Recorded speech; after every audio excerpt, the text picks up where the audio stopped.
Bonjour à tous, vous retrouverez ici un petit extrait de mon live, puisque j'ai décidé de faire des petites pastilles sur chacune de mes reviews. Enjoy! White Knight et Curse of the White Knight. De Sean Murphy, chez Urban, que j'ai pris en collection Nomade. Je les ai pris en collection Nomade parce que, en fait, voilà. Je suis tombé sur une occasion. Alors, occasion, je me suis un peu mordu les doigts, mais bon, c'est de ma faute, ça c'est comme ça, j'aurais dû vérifier avant.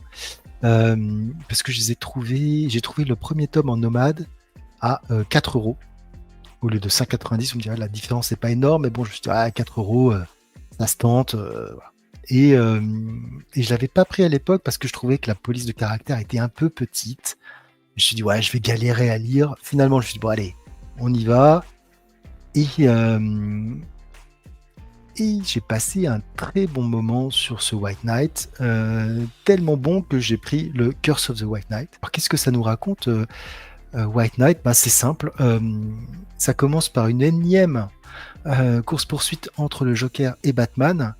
Un Joker qui rigole et un Batman qui devient de plus en plus violent et qui ne fait pas attention aux dommages collatéraux, qui va, voilà, qui défonce tout, qui pousse les gens, voilà, pour attirer le Joker, l'immobiliser.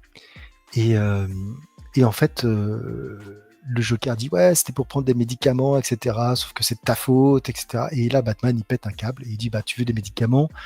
Tiens, et en fait, tu lui fais bouffer tous les médicaments. Le Joker tombe un petit peu en catalepsie, la bave, vous savez, quand il y a la bave, etc. Bon. Et donc, on voit bien que l'opinion est en train un petit peu de tourner, notamment côté Gordon et autres, parce que ça a été filmé, etc. Donc, on voit que Batman, il commence un petit peu, même côté de ses alliés, côté Barbara et Dick, il dit, quand même, des fois, il va un petit peu trop loin. Et le Joker, après avoir incurgité de force tous ses médicaments, semble guéri. Il n'est plus fou. D'ailleurs, ça se voit physiquement. Ça se voit physiquement dans le sens où il apparaît blanc avec ses yeux verrons sous forme de Joker. Et là, en fait, il n'a plus du tout le même teint. Il est plutôt un teint plutôt normal et il a plus ses yeux verrons. Enfin, c'est presque un changement physique. Et donc, il se dit, mon nom, c'est Jacques Napier. Et en fait, le plus gros fléau de Gotham, c'est Batman. Et donc, il va mener, à l'aide d'Harley Quinn, une campagne pour tout simplement quel est le terme? J'arrive pas pour tout simplement virer Batman de Gotham et l'enfermer.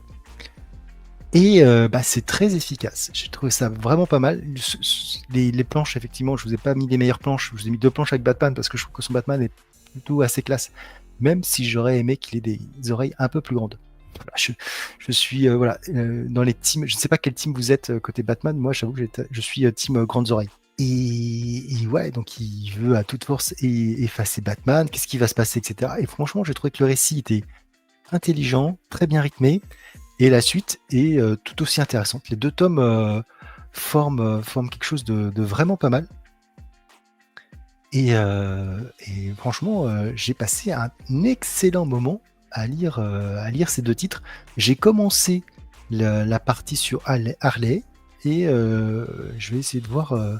Alors, je regrette. Alors, peut-être qu'Urban m'entendra ou pas, hein, parce que qui n'est pas sorti plus de titres sous format nomade. Voilà, je sais qu'il y a donc le Harley dont je parlais, et puis après il y a le Beyond, Génération Joker, etc. Peut-être que tout pourrait être en nomade, ça ne serait pas mal. Je trouve que qu'Urban a saucissonné, je vais dire ça comme ça, ses collections en disant ça on le met en Urban Nomade, mais pas tout, qu'une partie, etc. Je pense qu'il se tire vraiment des balles dans le pied. Et parce que ceux qui disent tiens chouette, j'ai profité pour suivre. Alors là, ceux qui veulent suivre, je pense qu'ils ont les 2 meilleures histoires. Mais je pense notamment à Superson, etc. Où on n'a qu'un arc. Il dit en fait vous en voulez, tenez, c'est bien, mais en fait on va pas vous donner tout. Je trouve que c'est vraiment idiot de leur part, qu'il ferait mieux de tout sortir. Et je pense pas que vraiment il y ait une incidence sur les ventes. Mais bon, voilà. Je pense que c'est un mauvais calcul de la part d'Urban de dire bon, on ne sort qu'une partie et le reste, bah, on le sortira pas.